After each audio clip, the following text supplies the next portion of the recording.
නමස්කාර වේවා බුදුරුවනට සැමදා බුදු හිමි සරණ යමි.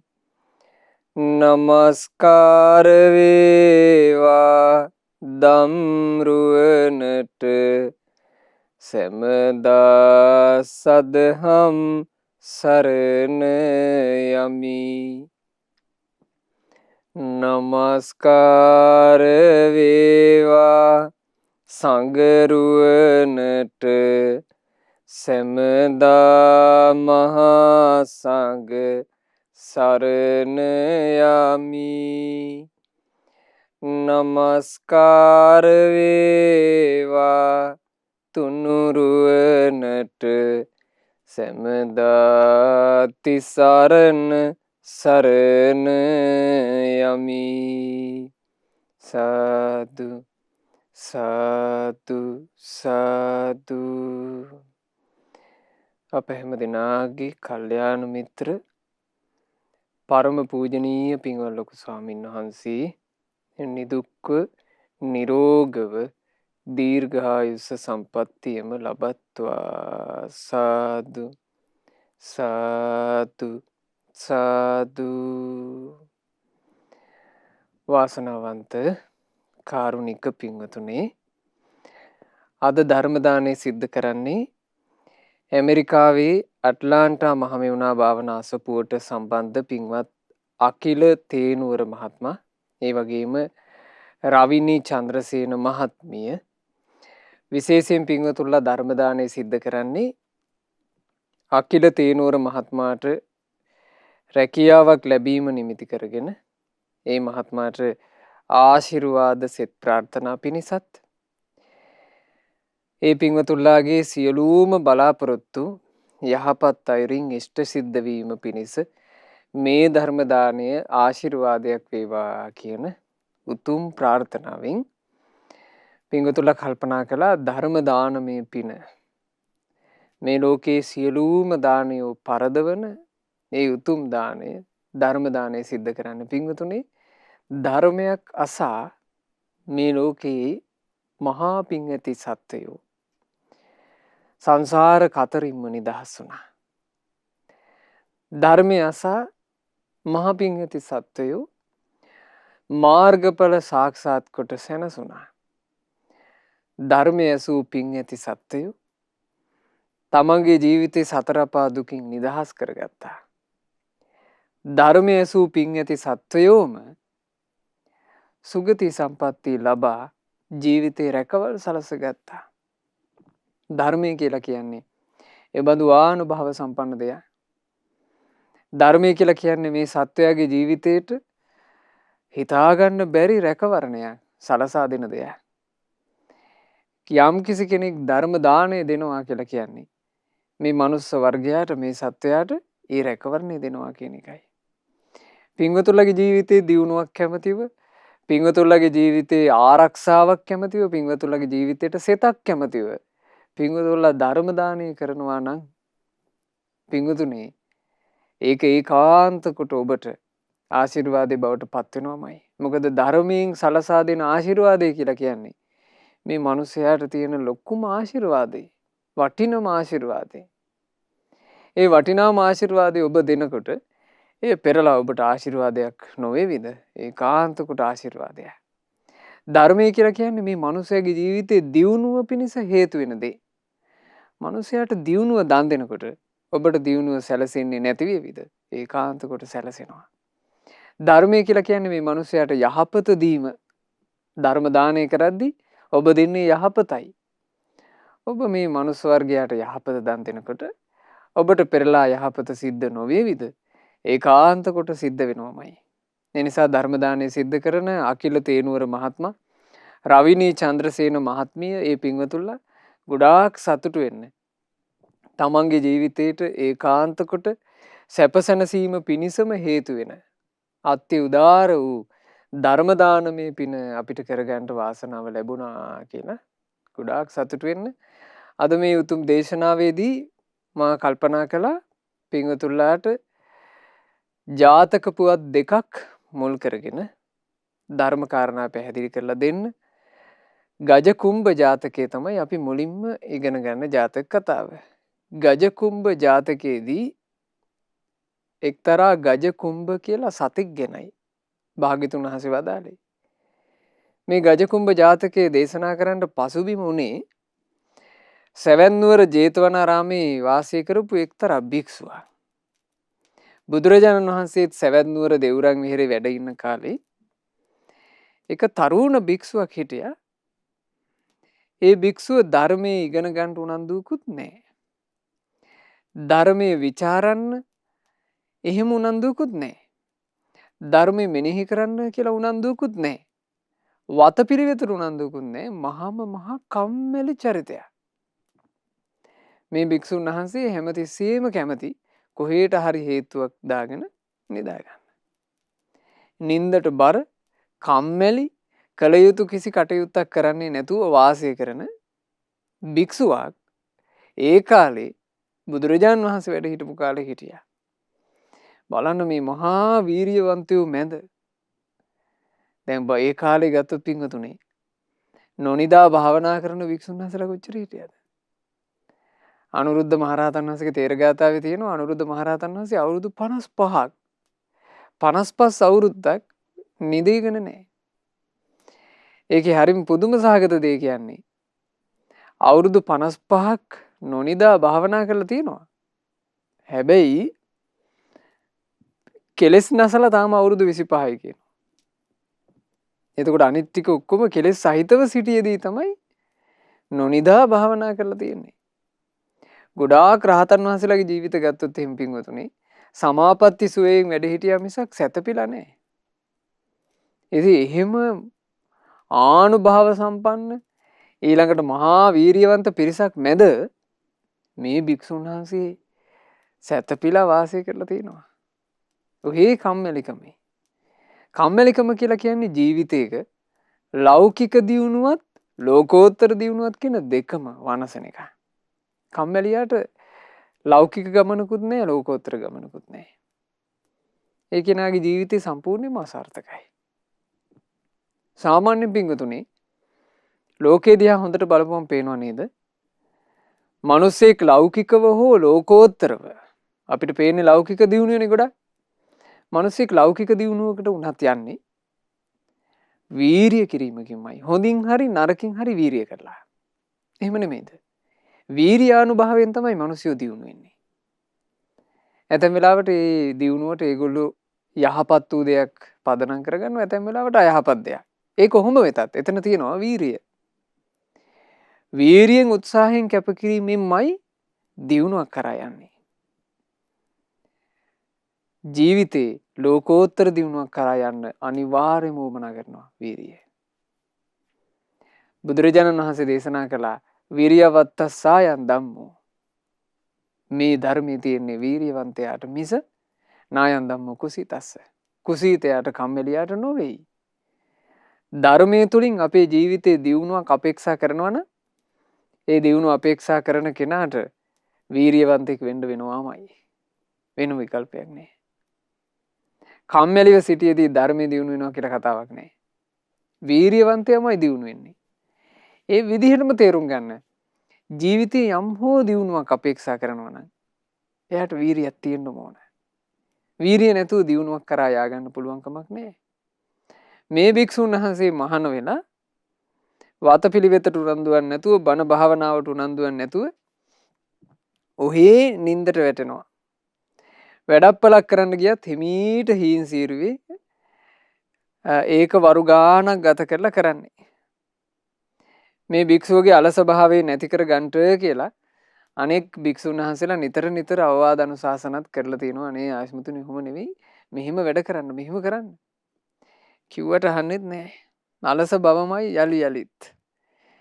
දවසක් ධම්සභා මණ්ඩපේ රැස් වෙච්ච භික්ෂුන් වහන්සේලා මේ අලස භික්ෂුන් වහන්සේ ගැන කතා බහ කරමින් හිටියා. බලන්ටකෝ ආයස්මතුනි මේ භික්ෂුන් වහන්සේගේ තියෙන කම්මැලිකම. මේ භික්ෂුන් වහන්සේ බණපදයක් අහන්න ගියත් ඇස් දෙක පිය වෙනවා. මේ ධර්මයක් උගන්වන්න ගියත් ඇස් දෙක පිය වෙනවා. වතපිළිවෙතක් කරන වෙලාවට ඈනුම් අරිනවා. ආයස්මතුනි මේ කම්මැලිකම මේ භික්ෂුවව හරියට වහගෙනනේ. කම්මැලිකම විසින් මේ භික්ෂුවව ආක්‍රමණය කරලානේ. මේ අනිත් භික්ෂුන් වහන්සේලා කතා වෙවි හිටියා. දැන් බලන්න පිටුතුනේ ඇතැම් ජීවිත ඒ කම්මැලිකම අලසකම විසින් ආක්‍රමණය කරනවා. ඇත්තෙන්ම කෙලෙස් කියලා කියන්නේ අපේ ජීවිත ආක්‍රමණය කරන දේවල්. අපි හොඳ කල්පනාවෙන් හිටියේ නැත්තම් කෙලෙස් කියලා කියන්නේ අමනුස්ස ග්‍රහණ වගේ. ඔබ දැකලා තියෙනව නේද පිටුතුනේ? අමනුස්ස දිෂ්ටි වැහුණට පස්සේ ඒ මිනිසයා වැඩ කරන්නේ දිෂ්ටියට ඕන විදියට. Tamanට ඕන විදියට බෑ. දිෂ්ටියට ඕන විදියට කොණ්ඩේ කඩා ගන්නවා. ඇඳුම් ඉරා ගන්නවා. එහෙට දඟලනවා, මෙහෙට දඟලනවා, හූ කියනවා. එයා දිෂ්ටියට අනුව වැඩ කරනවා. කෙලෙස් කියලා කියන්නේත් දිෂ්ටියක් වගේ. රාගය විසින් මේ මිනිසයාව ආක්‍රමණය කරාම මේ මිනිසයා රාගයට ඕන විදිහට වැඩ කරනවා. කේන්තිය විසින් මේ මිනිසයාව ආක්‍රමණය කරාම කේන්තියට ඕන විදිහට වැඩ කරනවා. ඉරිසියාව විසින් ආක්‍රමණය කරාම ඉරිසියාවට ඕන විදිහට වැඩ කරනවා. ඔය වගේ අයහපත පිණිස පවතින යම් මේ කෙලෙස් ඇද්ද කෙලෙස් විසින් ආක්‍රමණය කරන ලද මිනිසයා කෙලෙසට අනුව නටනවා. ඒ කෙලෙස් අතරේ තියෙන තවත් එක් ක්ලේශයක් කම්මැලිකම.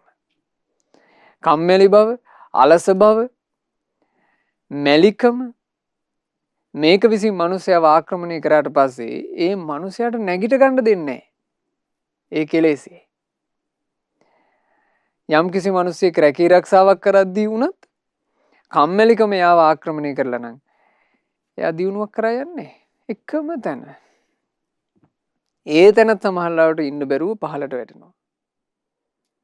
ව්‍යාපාරයක් පටන් ගත්තොත් කම්මැලියෙක් ඒ ව්‍යාපාරේ දියුණුවක් කරා යන්නේ. බුදුරජාණන් වහන්සේ එක අවස්ථාවක භික්ෂුන් වහන්සේලාගෙන් අහනවා මහණෙනි ඔබ දැකලා තියෙනව නේද ඇතැන් වෙලින්දු පරාක් වෙලා හැරෙනවා.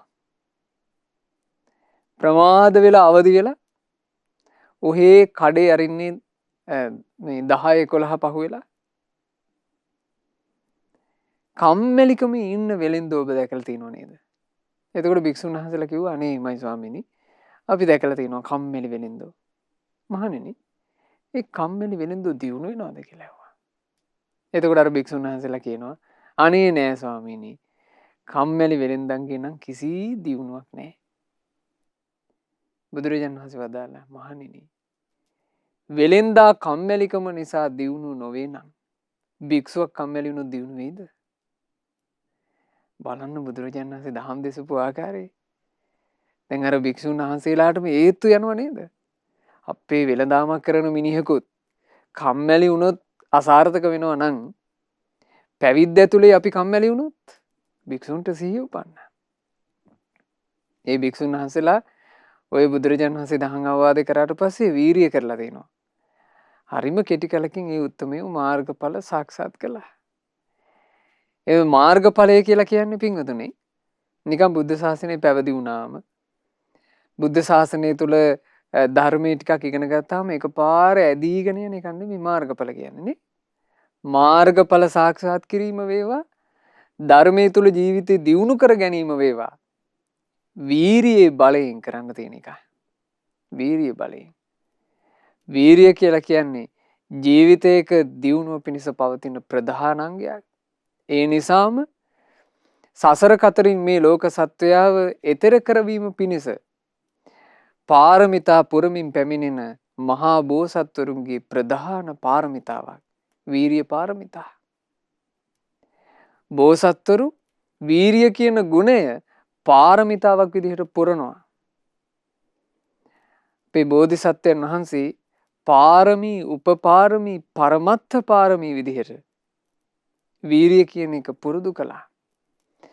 මොකද පින්වතුනි ඒකේ අර්ථය වීරිය වෙනුවෙන් වීරිය රැක ගැනීම උදෙසා තමන් සතු ඕන දෙයක් අතහැරියා බෝධිසත්වයෝ.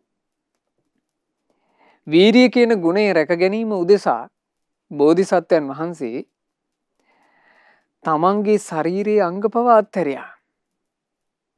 වීරිය කියන ගුණය රැක ගැනීම උදෙසා බෝධිසත්වයෝ තමන්ගේ ජීවිතය උනත් අත්හැරියා. වීරිය රැකගෙන ජීවිතය අත්හැරියා. හොඳට මතක තියාගන්න. අපේ ජීවිතය තුළ අපට යහපත පිණිස යම් තාක් දේ තියෙනවද? ඒ හැමදේම රැක ගන්න තියෙන පිංගුතුනි වීරියෙන්. අපි හිතමු අපි උපදව ගත්ත කියලා මහන්සි වෙලා ගුණධර්මය. ඒ ගුණධර්මේ රකින්න තියෙන්නේ මොකෙන්ද? වීරියෙන්. අපේ ළඟ තියෙනවා නම් ලස්සන ගතිගුණය, ඒ ගතිගුණේ රකින්න තියෙන්නේ මොකෙන්ද? වීරියෙන්. ඒ නිසා වීරිය කියන එක ජීවිතයක් තුළ උපදවාගත යුතුම දෙයක්. ඉතින් භික්ෂුන් වහන්සේලා මේ වීරියක් නැති කම්මැලි භික්ෂුව ගැන කතා කර කර ඉද්දී බුදුරජාණන් වහන්සේ වැඩම කළා උතෙන්ට. භාග්‍යතුන් වහන්සේ වැඩම කළා කාරණේ දැනගෙන ඒ භික්ෂුව ආරම්භය ධම්සභා මණ්ඩපේ රැස් වෙච්ච භික්ෂුන් වහන්සේලාට මෙහෙම කාරණාවක් වදාලා. මහණෙනි, ඔය භික්ෂුව මේ ආත්මේ විතරක් නෙමෙයි කලින් ආත්මෙත් ඔහොමයි. ඊටාම අලසව හිටපු කෙනෙක් නේ කිව්වා. එතකොට භික්ෂුන් වහන්සේලා බුදුරජාණන් වහන්සේගෙන් ඉල්ලා හිටිනවා ස්වාමීනි අපට මේ භික්ෂුවගේ අතීත පුවතත් ශාස්ත්‍රුන් වහන්සේ අනුකම්පාවෙන් දේශනා කරනසේක්වා. ඒ වෙලාවේ තමයි බුදුරජාණන් වහන්සේ මේ ගජ කුම්භ ජාතකය දේශනා කළේ. ගොඩාක් ඉස්සර කාලේ බ්‍රහ්මදත්ත කියලා රජ කෙනෙක් බරණැස රජකම් කළා. ওই කාලේ අපේ බෝධිසත්වයෝ රජ්ජුරුවන්ගේ අමාත්‍යවරයෙක් වෙලා වාසය කළේ. බරණැස් රජ්ජුරුවෝ කියලා කියන්නේ හරි කම්මැලියෙක් ඒ කාලේ. රජා තමයි නමුත් කම්මැලි. හැම තිස්සෙම නිදන්ටයි කැමති. සාමාන්‍යයෙන් රාජකෘත්‍ය විචාරීමේ ඒ කටයුතු වලදීත් අනිත් අයට ඒවා කරගන්න දීලා රජුරු නිදි. රජුරු කිසිම කටයුත්තකට උනන්දු නැහැ, කම්මැලිකමමයි. ඉතින් බෝධිසත්වයන් වහන්සේ රජුරවන්ට හරි අනුකම්පයි ආදරෙයි. හැබෑවටම අනුකම්පා ඇති අමාත්‍යවරයෙක්. ඒ නිසා නිතර කල්පනා කර කර හිටඳලා තියෙනවා මේ අපේ මහරජුරුවන්ව කොහොමද මේ අලසකමින් මේ කම්මැලිකමින් ගොඩ අරගන්නේ? මම මේකට මොකද්ද කරන්නේ කියලා බෝධිසත්ව හිතමින් ඉඳලා තියෙනවා. ඇත්තෙම පිංගුතුනි යහපත් මිත්‍රයෝ, කල්යාණ මිත්‍රයෝ, අපේ යහපත කැමති අය එහෙම හිතවලින් පිරිච්ච අය. ඒ අයගේ ජීවිතේ නිතර හිතනවා මේ අයට කොහොමද මං යහපත කරන්නේ කියලා. ඒක කල්යාණ මිත්‍රයෙකුට එන්නේ. දැන් හිතන්න මෙහෙම දෙමව්පියන්ට දරුවෝ ගැන එන්නේ නැද්ද ඔය හැඟීම? අම්මට තාත්තට එනවනේ. මේ දරුවන්ට අනාගතේ මොන වගේ කලදසාවක් යයිද? අපි මොකද්ද ඒකට කරන්න ඕනේ? එහෙම හිතනවා අම්මා තාත්තා. අම්මා තාත්තා දෙන්නෙක් එහෙම හිතන්නේ හැබැයි දරුවෝ ගැන විතරයි.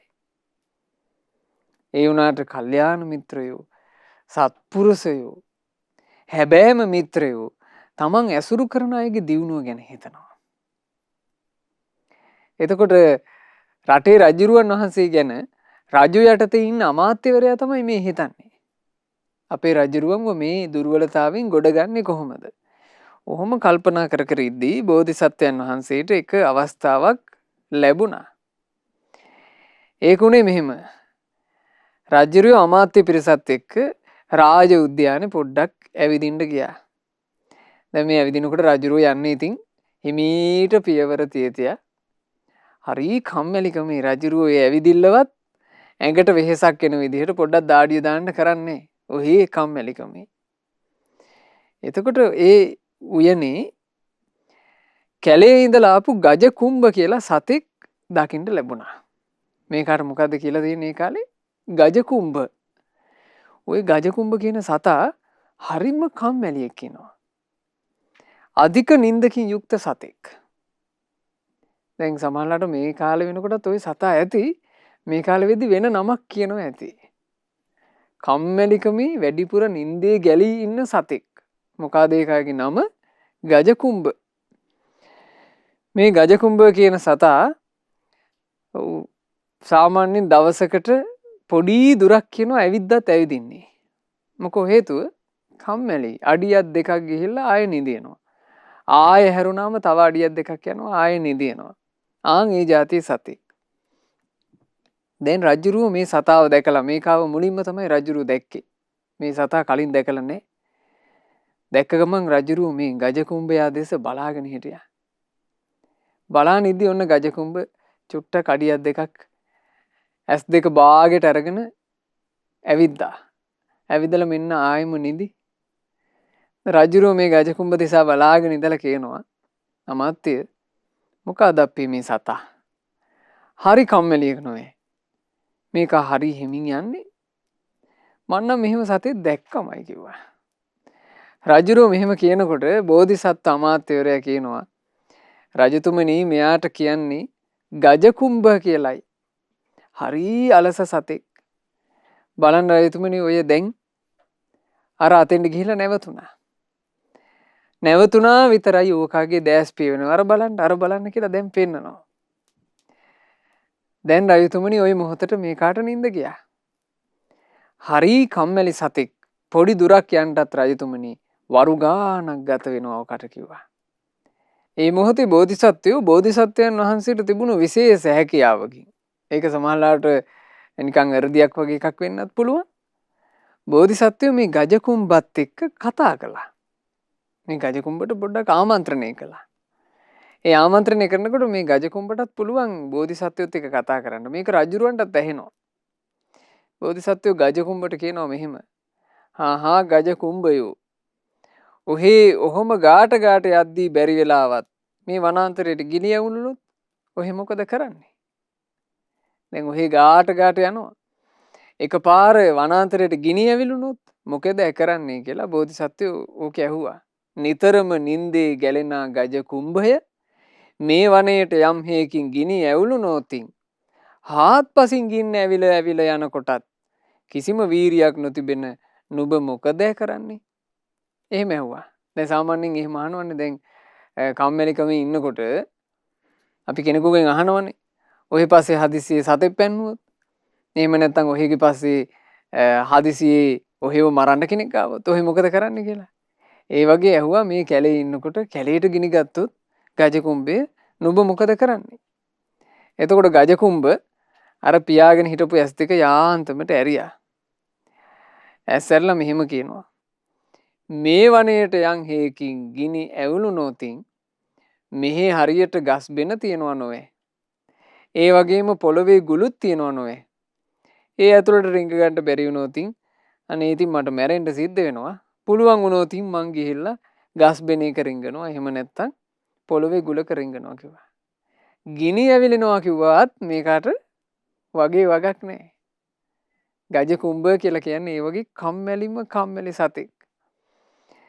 ගජකුම්භගේ මේ පිළිතුරු ගාථාව අහපු බෝධිසත්වයෝ එතන හිටපු රජුරුවන්ට වැටහෙන විදිහට මෙහෙම ගාථාවක් කිව්වා. ඊතා හිමින් කළ යුතු වැඩ දැන ඒවා කරන්නට ඕනේ ඊතා හිමින්. කෙනෙක් හිමින් කළ යුතු ඒ වැඩේ ඉක්මනින්ම කරන්නට යනවා. ඉක්මනින් කළ යුතු වැඩ ගාට හිමින් කරනවා. වියලී ගිය කොළ කැඩෙනවා වාගේ මොහුගේ වැඩත් නැසෙනවා. බලන්නේ අර්ථේ. ඇතැම් කටයුතු තියෙනවා හිමින් කළ යුතු, ඉවසීමෙන් කළ යුතු. ඇතැම් කටයුතු තියෙනවා වහා කළ යුතු. කෙනෙක් ඔය දෙක අඳුනගෙන නැත්තම් හිමින් කළ යුතු දේ හිමින් කිරීමටත්, වහා කළ යුතු දේ ඉක්මනින් කළ යුතු දේ ඉක්මනින් කරන්නටත් කෙනෙක් අඳුනගෙන නැත්තම් වියලී ගිය කොළ කැඩෙනවා වගේ ඔහුගේ වැඩත් නැසෙනවා. නමුත් යමෙක් ඊතා හිමින් කළ යුතු වැඩ දැන කෙනෙක් ඒක හිමින් කරනවා. ඉක්මනින්ම කළ යුතු වැඩ දැන ඒවා ඉක්මනින් කරනවා. පුරපස හඳ මෝරණසේ අවපස සඳ ගෙවෙනාසේ මේ කෙනාගේ සියලුම වැඩ නිසි කලටම කෙරෙනවා. හොඳට මතක තියාගන්න පින්වතුනි. අපේ ජීවිතය ඇතුලේ අපි ඉක්මනින් කළ යුතු දේවල් ඉක්මනින්ම කරගන්නවා නම්, හිමින් කළ යුතු දේවල් හිමින් කරගන්නවා නම් මොනවද ඉක්මනින් කරගත යුතු දේවල්? තෙරුවන් සරණට පැමිණීම ඉක්මනින් කරගත යුතුයි. සිල්වත් වීම ඉක්මනින් කරගත යුතුයි. අපේ ජීවිතේ ගුණධර්ම සකස් කරගන්නට මහන්සි ගැනීම ඉක්මනින්ම කළ යුතුයි. අපේ ජීවිතය ඇතුලේ තියෙන දුර්වලතා අඳුනගත් සැනින්ම අපි ඒවා බැහැර කළ යුතුයි. අසත්පුරුෂයාගේ ආශ්‍රය ඉක්මනින්ම දුරු කළ යුතුයි. සත්පුරුෂයාගේ ආශ්‍රයට ඉක්මනින්ම පැමිණිය යුතුයි. මේ ලෝකෝත්තර ජීවිතේ දියුණුවට කියපු කාරණා. මේක ලෞකික ජීවිතයට ගලප ගන්න. ඉක්මනින් කළ යුතු දේ ඉක්මනින්ම කළ යුතුයි. සෙමින් කළ යුතු දේවල් සෙමින් කළ යුතුයි. එසේ කටයුතු කරන කෙනා පුරපස හඳ මෝරනවා වගේ, පිරෙන හඳ දවසින් දවස මෝරාගෙන යනවා වගේ ඒ කෙනාගේ සියලුම වැඩ නිසි කලට ගෙවෙනවා. පුරපස හඳ මෝරනකොට අවපස සඳ ගෙවෙනවා. හඳ පිරීගෙන එන කාලෙට පින්වතුනි නොපිරිච්ච කොටස ගෙවිගෙන යනවානේ. හඳ පිරෙනවා කියන එක වෙන්නේ ඒකනේ. හඳ පිරෙනකොට හඳේ නොපිරුණු කොටස පිරීගෙන යනවා. නොපිරිච්ච කොටස අඩු වෙනවා, පිරුණු කොටස වැඩි වෙනවා. ඒ වගේ ජීවිතයක් ඇතුලේ යන්ගේ පරිහානි කාරණා තියෙනවා නම් වීරියෙන් වැඩ කරන කෙනාගේ පරිහානි අඩු වෙනවා. එයාගේ දියුණුව වැඩි වෙනවා. බුදුරජාණන් වහන්සේ දේශනා කළා එදා රටේ මහරජුරුව ඉදිරියේ ආර අමාත්‍යවරයා ඔය ගාථා දෙක කිව්වා. බෝධිසත්වෝ මේ ගාථා කියනකොට බරණැස් රජුරුව බොහොම කල්පනාවෙන් ඒක අහගෙන හිටියේ. ඔළුව වනලා රජුරුව එකඟ වුණා. එදා ඉඳලා බරණැස් මහා රජුරුව කම්මැලිකම අත්හැරපු කෙනෙක් වුණා. වීරියවන්තයෙක් වුණා. එදා ඊටාම අලසව ඇවිද ගියපු ගජකුම්භයා කවුද මහණෙනි? මහණෙනි එදා ගජකුම්භ වෙලා හිටියේ මේ භික්ෂුවයි කිව්වා. බලන්න පින්වතුනි. සාංශාරික ගමනේ අපට තියෙන දුර්වලතා මොන වේසින් ආවත් පිහිටනවනේ.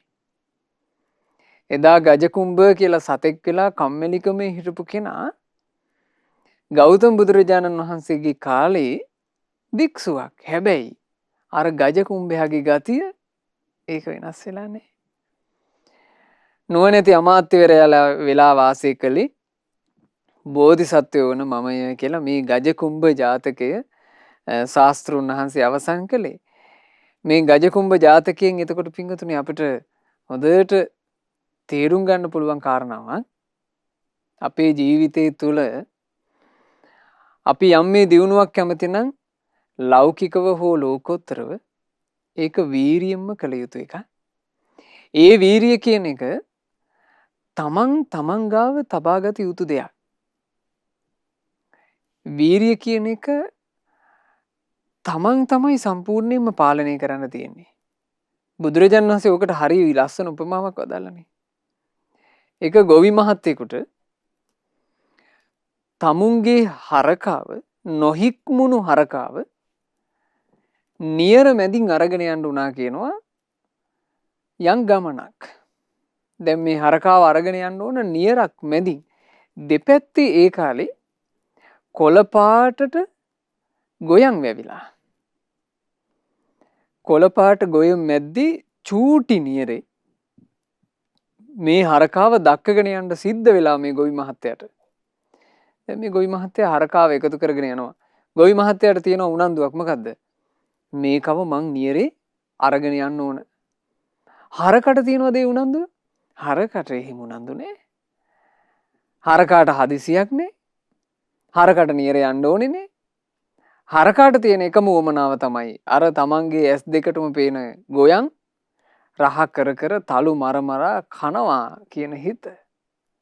හරකා ඒවට ආස කරද්දි එව්වාම පිරිච්චි. හරකා ආස කරන දේවල්ම පිරිච්චි මහා කුඹුරක් මැද්දේ චූටි නියරක මේ හරකාව අරගෙන යනවා කියලා කියන්නේ සෙල්ලමක්ද? හැබැයි මේ ගොවි මහත්තයා හරකාව අරගෙන ගියා. අරගෙන යන්නේ කොහොමද?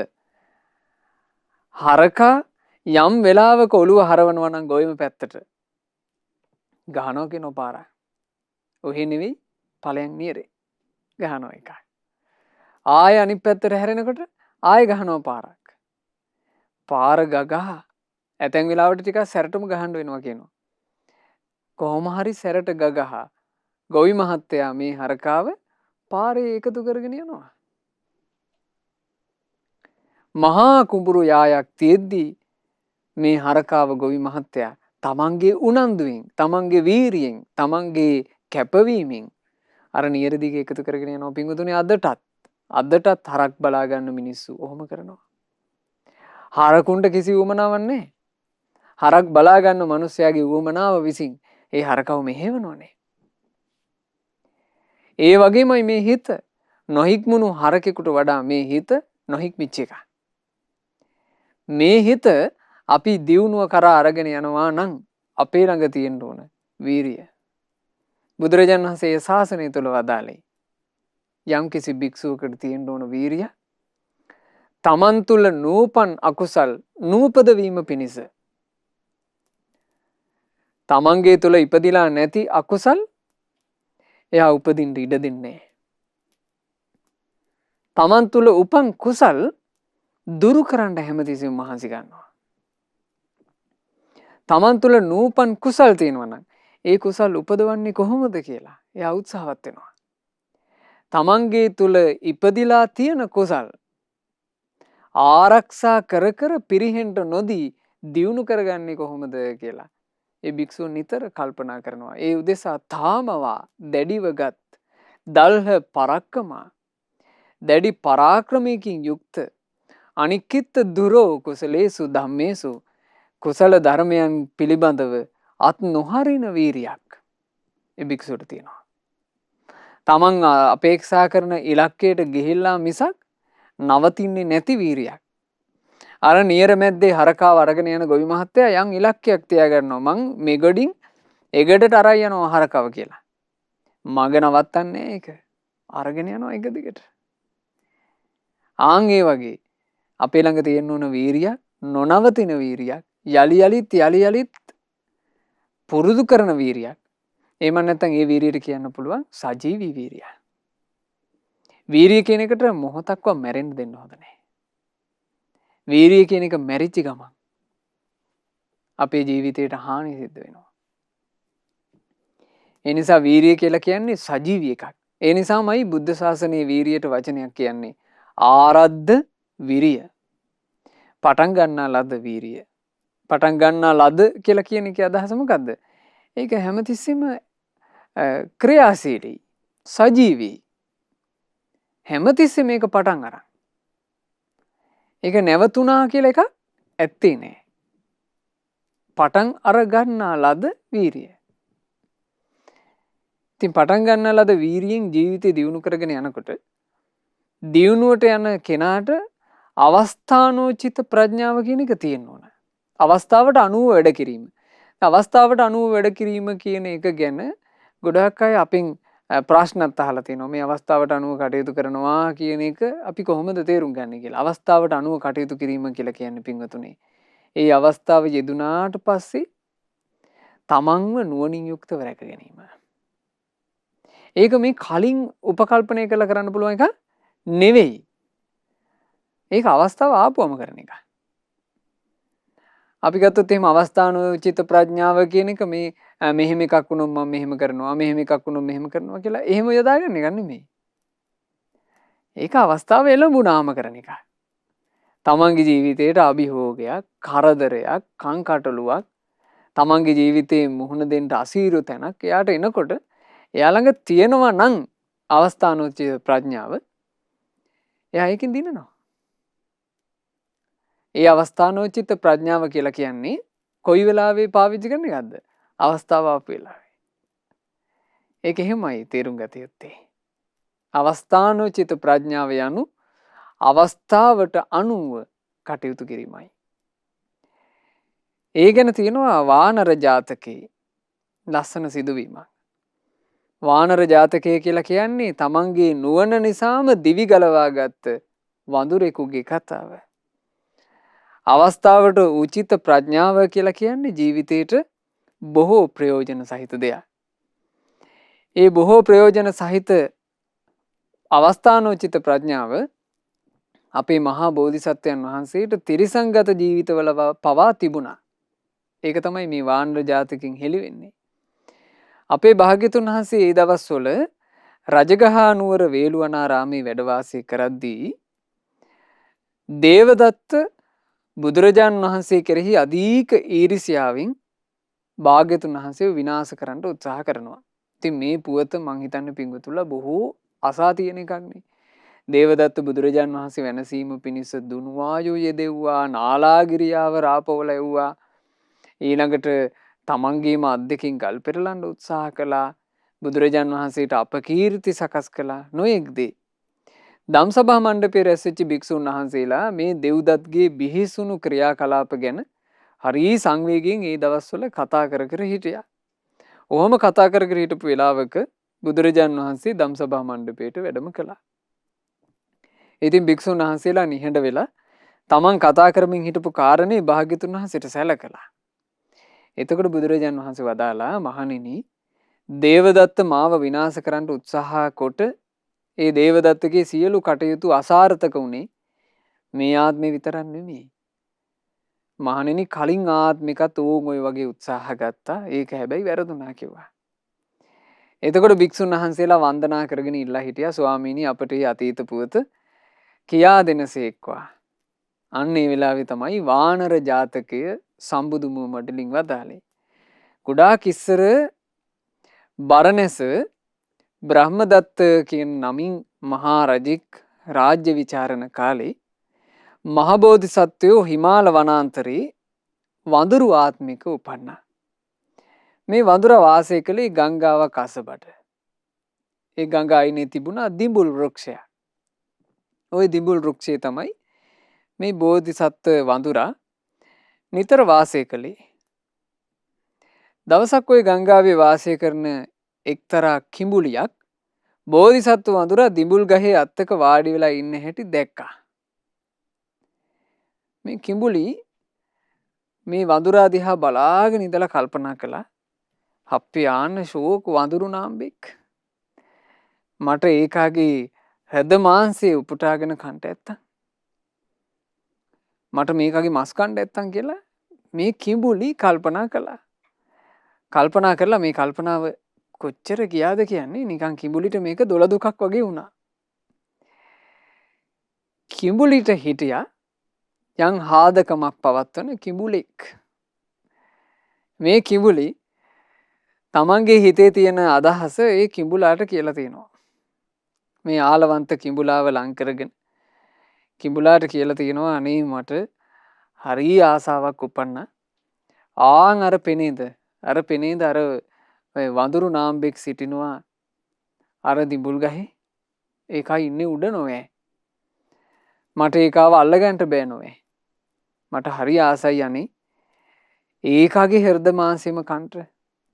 මට නිකන් ඒක මතක් වෙනකොට මොකද වගේ මගේ මේ ඇඟට අසනීප වගේ තියෙන්නේ ඒ ආසාව ඉෂ්ට කරගන්න බැරුවයි. දැන් කිඹුලි මේක කියනවා.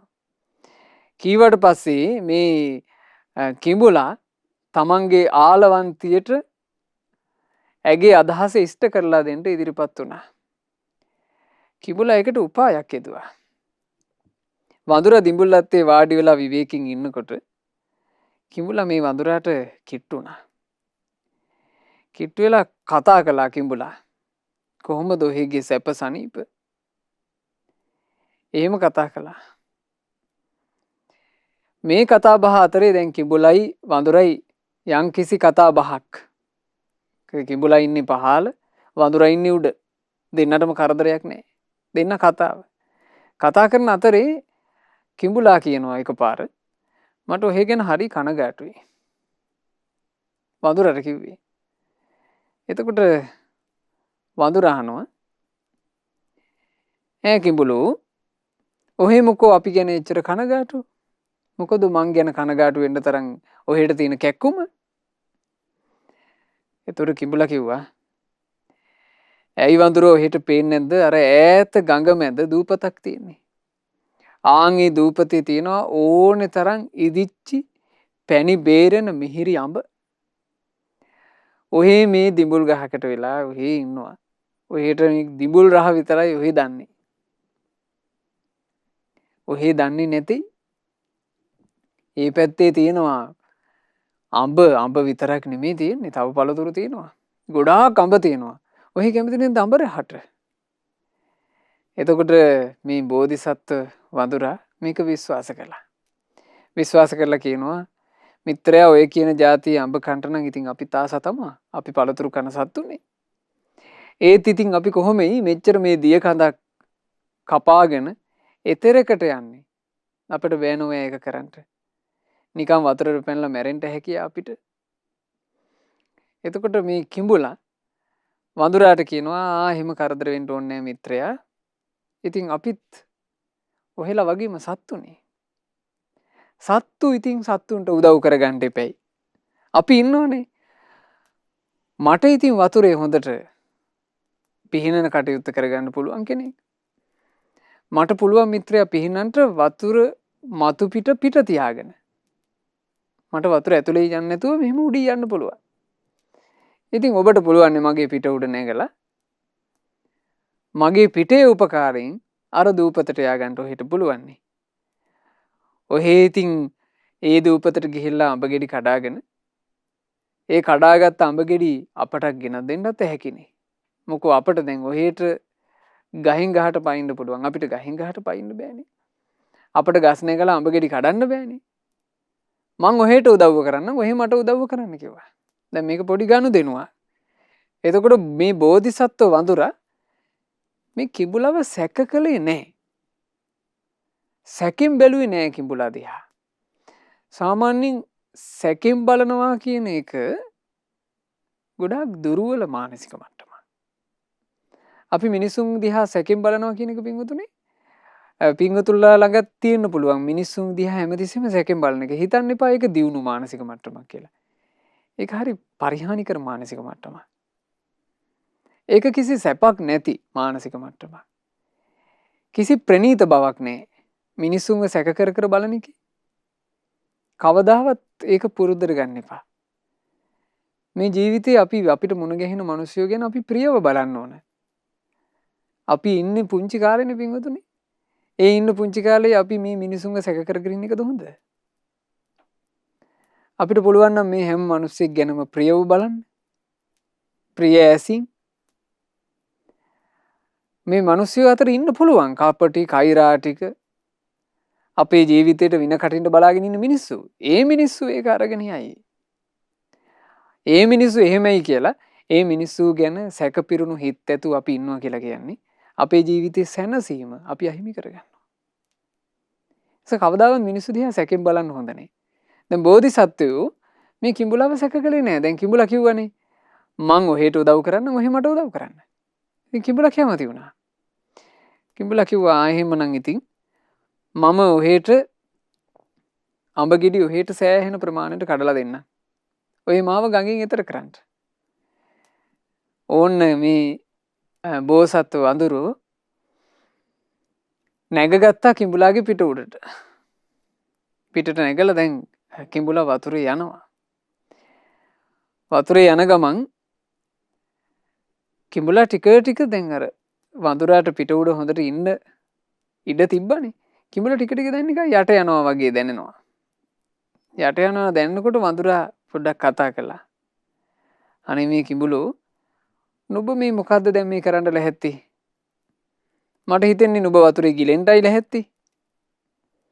ඇයි දැන් නුඹ මාව අරගෙන මේ වතුරේ කිමිදෙන්න හදන්නේ? දැන් නුඹ මට පොරොන්දුවක් වුණානේ. මාව දූපතෙන් එතරට එකතු කරගෙන යනවා. ඒ එකතු කරගෙන ගියාට පස්සේ නුඹට අඹ වලින් සත්කාර කරන්න කියලා. නුඹ මට කතාවක් කිව්වනේ. දැන් මේ නුඹ කරන්න යන්නේ ගැළපෙන්නේ නැති දෙයන්නේ.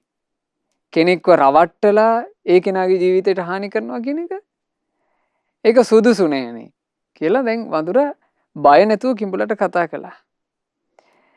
එතකොට කිඹුලා කියාපි අනේ මේ මෝඩ වඳුරු රජු තෝව දූපතට එන්න ගිහින් මිහිරි අඹ කවන්න මට එහෙම අමාරුවක් නෑ. මම මේ නුඹව එකතු කරගෙන ආවේ මගේ ප්‍රියම්බිකාවිගේ දොළ දුකින් ඈව ගලව ගන්නට. ඇයට තියෙනවා දොළ දුකක්. ඈ නුඹ දිහා බලාගෙන ඉඳලා තියෙනවා. නුඹේ හද මාංශේ උපුටා කන්න ආසාවක් ඇති වෙලා. ඉතින් මං මේ ඇගේ දොළ දුක සන්තර්පණය කරන්නට ඒක අවසන් කරන්න තමයි ඔහේ එකතු කරගෙන යන්නේ. තව ටික වෙලාවයි ඔහුගේ ජීවිතේ තියෙන්නේ කිව්වා. එතකොට පොයි බෝධිසත්වයන්ට කිඹුලා මෝඩයි කියලා කිව්වේ අර බෝධිසත්වයන් ගාව තිබුණු කිඹුලාව විශ්වාස කිරීම කියන කාරණේ අරගෙනනේ. එතකොට බෝධිසත්වයෝ කල්පනා කළා හරි මේක දැන් මට මෝඩ කියනවනේ. මම මේකට පෙන්නන්නම් මගේ මෝඩකම. බෝධිසත්වයෝ කියනවා අර කිඹුලාට අනේ කිඹුලෝ උඹ ඇයි මට අවංකව කතා කළේ නැත්තේ? උඹ මට අවංකව කාරණේ කිව්වනම් මම ඔබට අවංකවම උදව් කරනවානේ. දැන් ඔබ කියපු කාරණේ විශ්වාස කරලා තමයි මම මේ පිට උඩ නැගලා එන්නේ. මාත් අඹ කන්න ආසයි. උඹත් ඉතින් අඹ කන්න ආසයි කියපු නිසා උඹට අඹ ටිකක් කඩලා දෙන්න කියලානේ මම මේ ආවේ. මම මේ උඹට උදව් කරන්න යන ගමන්. උඹ මට කිව්වනම් උවමනා කරන්නේ අඹ නෙවෙයි මගේ හදවතයි කියලා. මම මේ ගමනට මගේ හදවත අරන් එනවනේ. දැන් ඔබ මට කලින් කිව්වේ නැති නිසා උඹ කරන්න දෙන්නේ නැහැ. දොළ දුක සංසිඳෙන්නේ නැහැ කිව්වා. දොළ දුක සංසිඳවන්න හම්බ වෙන්නේ මගේ හදවත මගේ ළඟ නැහැ කිව්වා. දැන් කිඹුලාට මෙහෙම කිව්ව ගමන් කිඹුලා කල්පනා කළා හප්පේ. ඒ මොකක්ද කියපු කතාව? එතකොට මගේ ප්‍රියම්බිකාවගේ දොළ දුක සන්තරපණය වෙන්නේ නැද්ද මේ ගමනේ? කිඹුලා අහනවා ඈ වඳුරු හදවත කියලා කියන්නේ මේ ඇඟ ඇතුලේ තියෙන එකක් නෙවෙයි. උඹ කියන්නේ උඹේ හදවත උඹේ ඇඟ ඇතුලේ නෑ කියලායි. කිව්වා බෝධිසත්වයෝ උඹලා කිඹුලෝ. උඹලා වතුරේ ඉන්නේ. උඹලාගේ ඇඟේ කිසි ගැස්මක් නෑ. ඒ නිසා හදවත උඹලාගේ ඇඟේ තිබ්බට කමක් නෑ. ඒ වුණාට අපි වඳුරු අත්ෙන් අත්තට අපි පයින් පැනිල උඹලා දැකලා නැද්ද? මෙහෙම පයින්නකොට හදවතක් ඇඟ ඇතුලේ තිබුණොත් හදවතට මක් වෙයිද? ඒ නිසා අපේ හදවත් ඇඟ ඇතුලේ නැති කිව්වා. ඒ නිසා හදවත ඕනේ නම් ආන්න අර හැරි බලාපන් කිව්ව අර දිබුල් ගහේ තියෙනවා. ඔබට යාන්තමට පෙනේ කිව්වා. හදවත ඕනේ නම් අය යන්න වෙනවා කිව්ව දිබුල් ගහට. දිබුල් ගහට ගියාට පස්සේ මම ඔබට හදවත දෙන්නම් ඔබ හදවත අරගෙන ඵලයන් කිව්වා. කිඹුලා මේක විශ්වාස කළා. අවස්ථා නොචිත්ත කියලා කියන්නේ ඒකට. ඒක කල්ැතුව කියන්න බෑ. දැන් බෝධිසත්වෝ මේ කිඹුලාගේ පිට උඩට නැංගි මම මේ මැද්දේදී මෙහෙම අනතුරක් වුණොත් මම මේක කරනවා කියලා හිතාගෙනද නැහැ. තමන්ගේ ජීවිතේට අනතුරු එනවා කියලා තේරුණාට පස්සේ කිඹුලාත් මෝඩයා කියලා තේරුණාට පස්සේ මේ වගේ මේ ඊටාම මේ ඕන සතෙකුට තේරුම් ගන්න පුළුවන් කාරණාවක් කියද්දී පවා මේක රැවටෙනවා කියලා තේරුම් ගත්තට පස්සේ බෝධිසත්වයේ වචනේ එළියට දැම්මා. කිඹුලා හැරුණා. කිඹුලා හැරිලා ආයෙම පීනගෙන එනවා. පීනගෙන ඇවිල්ලා දිඹුල් ගහට ලං වෙනකොට කිඹුලා කියනවා එහෙනම් මට ඉක්මනට හදවත අරන් දීපන් කිව්වා. තව ටිකක් ලං වෙයන් කිව්වා.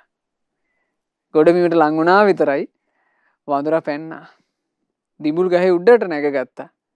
උඩට නැගලා කිඹුලාට ඔච්චම් කර කර මෙහෙම කිව්වා. සත්තකින්ම කිඹුලෝ මට මහා ජලකඳ මැද ඉඳලා ඒ වතුරෙන් ගොඩට එන්න පුළුවන්කම ලැබුණා. දැන් නම් අපේ උඹගේ වචනෙට මං මුලා වෙන්නේ නැහැ. මහ මුහුදක් වැනි මේ ගංගාවෙන් එතර තියෙන නුඹ කියපු දිවයිනේ තිබෙන අඹ දඹ වැල වරකා මට නම් දැන් කිසි පළක් නැති. ඔයිට වඩා මට මේ දිඹුල් රුක ඉතා උතුම් වේ. මතු වී ආවිට අනතුර වහ වටහා ගත නොහැකි කෙනා තැනට සුදුසු නුවණ වහා යොදවා ගත නොහැකි කෙනා සතුරාගේ වසඟෙට යන්නේ පසුවට හේ තැවෙමින් ඉන්නේ. තමන්ට අනතුරක් එනකොට ඒක අඳුනගෙන වහා ක්‍රියාත්මක වෙන්න බැරි වුණොත් එහෙම එයා සතුරා ළඟට යනවා. එයාට පස්සේ ඉතුරු වෙන්නේ පසුතැවීම. මතු වී ආවිට අනතුර වහ වටහා ගත හැකි කෙනා තැනට සුදුසු නුවණ වහා යොදවා ගත හැකි කෙනා නෑ සතුරාගේ වසඟෙට යන්නේ නෑ හේ පසුවට තැවෙමින් ඉන්නේ. ඒකට තමයි කියන්නේ අවස්ථානෝචිත ප්‍රඥා. ඉතින් බුදුරජාණන් වහන්සේ මේ ජාතක පුවත වදාරලා දේශනා කරනවා මහණෙනි එදාත් බෝධිසත්වයෝ අවස්ථානෝචිත ප්‍රඥාවෙන් වැඩ කිරීම නිසා ඝාතන කුමන්ත්‍රණයෙන් බේරුණා. එදා කිඹුලා වෙලා හිටියේ දේවදත්තයෝ වඳුරු රජා වුණේ මමය කියලා මේ ජාතක පුවත අවසන් කළේ. අද අපි ගජකුම්භ ජාතකය ඉගෙන ගත්තා. ඊළඟට ඉගෙන ගත්තා වානර ජාතකය. ගජකුම්භ ජාතකයෙන් අපට දීපු පණිවිඩය තමයි ජීවිතේ ලෝකෝත්තරව ලෞකිකව කියන දෙආකාරයෙන්ම දියුණුවක් කරා යන්න නම් අලසකම බැහැරකොට වීරියවන්තයෙක් විය යුතුමයි. වානර ජාතකයෙන් අපි ඉගෙන ගත්ත පණිවිඩය තමයි වීරියවන්තයෙක් වුණත් තමන්ගේ ජීවිතේ ගත කරමින් යද්දී එයාට එන්න පුළුවන් උවදුරු. එයාට එන්න පුළුවන් කරදර. එයාට එන්න පුළුවන් යන්ගේ බාධා සහිත තැන්. එතකොට එයා ගාව තියෙන්න ඕන අවස්ථානෝචිත ප්‍රඥාව. මනුස්සෙකුගේ ජීවිතේ තියෙනවා නම් මේ දෙක. කම්මැලි නැති වීරියවන්තකමත් අවස්ථාවට අනුව කල්පනා කිරීමේ දක්ෂකමත් ඒ මනුස්සයා දියුණු වෙනවාමයි. ඉතින් අපට ඒ ගුණධර්ම දියුණු කරගන්න වාසනාව ලැබේවා. අප හැමදෙනාට ගෞතම බුදුරජාණන් වහන්සේගේ ශාසනය තුල පිහිට පිළිසන්න ලබා ගන්නට වාසනාව ලැබේවා. සාදු සාදු සාදු. රැස්කල උදාරතර පුණ්‍ය ධර්මයෝ සියලු දෙවියෝ සාදරයෙන් අනුමෝදන් වෙත්වා. සක්දෙවිඳු සතරවරන් දෙවිවරු සෙම්පති දෙවිවරු ප්‍රධාන කොට සදෙව් ලෝක වාසී සියලු දෙවිවරුත් අප හැම දිනාගේ ඉෂ්ඨකාමී දෙවිවරුත් පින් අනුමෝදන්ව දෙවියෝ දිව්‍ය සැපයෙන් දිව්‍ය ආශ්චර්යයෙන් වැඩේවා. ඒ සියලු දෙවියෝ අප සියලු දෙනාවම විශේෂයෙන් ධර්ම දානයේ සිදු කරන අකිල තේනුවර මහත්මයා රවිනි චන්ද්‍රසේකර මහත්මිය අප සියලු දෙනාව දෙවියෝ යෙහෙන් ආරක්ෂා කරත්වා. සාදු සාදු සාදු. අපගේ ගුරු දේවෝත්තම පරම පූජනීය පින්වත් ලොකු ස්වාමීන් වහන්සේ පින් අනුමෝදන්ව නිදුක් නිරෝග සුවයත් දීර්ඝායුෂ සම්පන්නියත් ලබත්වා. සාදු සාදු සාදු. රැස්කලා වූ සියලු පින් මහමෙවුනා වාසී රට ලෝක වාසී සිල් ගුණ පුරන මහා සංගරුවනටත් පින්වත් අනගාരികා මෑණිවරුන්ටත් පැවිදි අපේක්ෂාවෙන් සිටින උපාසක උපාසිකාවන්ටත් අනුමෝදන්ව නිදුක් නිරෝග සුවයත් දීර්ඝායුෂ සම්පන්නියත් ලබත්වා. සාදු සාදු සාදු. ධර්ම දානයේ සිදු කරපු පින්වතුන්ලගේ ප්‍රධාන අරමුණ පරිදි අකිල තේනුවර මහත්මයාට ඒ ලැබුණු රැකී ආරක්ෂා කටයුතු එතුමාත් එතුමාගේ පවුලේ සියලු දෙනාත් බලාපොරොත්තු වෙන ආකාරයෙන්ම ඊතා යහපත් අයුරින් දියුණු කරගෙන ජීවිතයේ සියලු බලාපොරොත්තු ඒ අයුරින්ම සඵල කර ගැනීම පිණිස මේ ධර්ම දානමේ පිනේ ආශිර්වාදයත් රත්නත්‍රයේ ආශිර්වාදයත් සියලු දෙවියන්ගේ ආශිර්වාදයත් ඒකාන්ත වශයෙන්ම හේතු වාසනා වෙත්වා කියලා අපි ආශිර්වාද කරනවා සෙත් පතනවා. අකිල තේනුවර මහත්මයා සහ රවිනි චන්ද්‍රසේන මහත්මිය නමින් මියගිය සියලු ඥාතීන්ට පින් අනුමෝදන්ව ඥාතීන්ගේ පරලෝ ජීවිතේ සැපයටම පත් වේවා. ඉක්මන් භවයකදීම සසර දුකින් අත මිදේවා කියන ප්‍රාර්ථනාවෙන් ඥාතීන්ට පින් අනුමෝදන් කරන්න. රෙහස් තේනුවර පුතාටත් රෂෙව් තේනුවර පුතාටත් ආර්යා දිසානායක දුවටත් මේ සියලුම පුණ්‍ය ධර්මයන් අනුමෝදන් වෙලා ඒ දරුවන්ගේ ජීවිතයේ අනාගතයේ ਸਰව ප්‍රකාරයෙන්ම සාර්ථක වේවා. නිරතුරුව උතුම් කලන මිතුරු ඇසුර ඒ අයගේ ජීවිතවලට ලැබේවා. ගෞතම බුදුරජාණන් වහන්සේගේ ශාසනයේ බුදුරජුන් සරණ ගියපු ශ්‍රාවක ශ්‍රාවිකාවෝ බවට පත් වී ගෞතම සසුනේ ධර්මාවබෝධ කරන්න චතුරාර්ය සත්‍ය ධර්මය අවබෝධ කරන්න ඒ දරුවන්ට වාසනාව ලැබේවා කියලා අපි ආශිර්වාද කරනවා සෙත් පතනවා. ඇමරිකාවේ ඇට්ලාන්ටා මහමෙවුනාව භාවනා අසපුවට සම්බන්ධ පින්වත් අකිල තේනුවර මහත්මයා රවිනි චන්ද්‍රසේන මහත්මිය ඇතුළු පින්වතුන්ලා අද ධර්ම දානයේ සිදු කළා. ඒ පින්වතුන්ලාගේ සුජීවත්ව සිටින දෙමාපියන්ටත් සහෝදර සහෝදරියන්ටත් මේ සියලු පුණ්‍ය ධර්මයන්ගේ සෙත ශාන්තිය හේතු වී ඒ පින්වතුන්ලාගේ සියලු යහපත් බලාපොරොත්තු ඒ අයුරින්ම ඉෂ්ට සිද්ධ වේවා. ඒ පින්වතුන්ලාගේ ජීවිතේට සියලුම පින් අනුමෝදන් වන දෙවි දේවතාවුන් වහන්සේලාගේ ආශිර්වාද නොඅඩුවම සැලසේවා.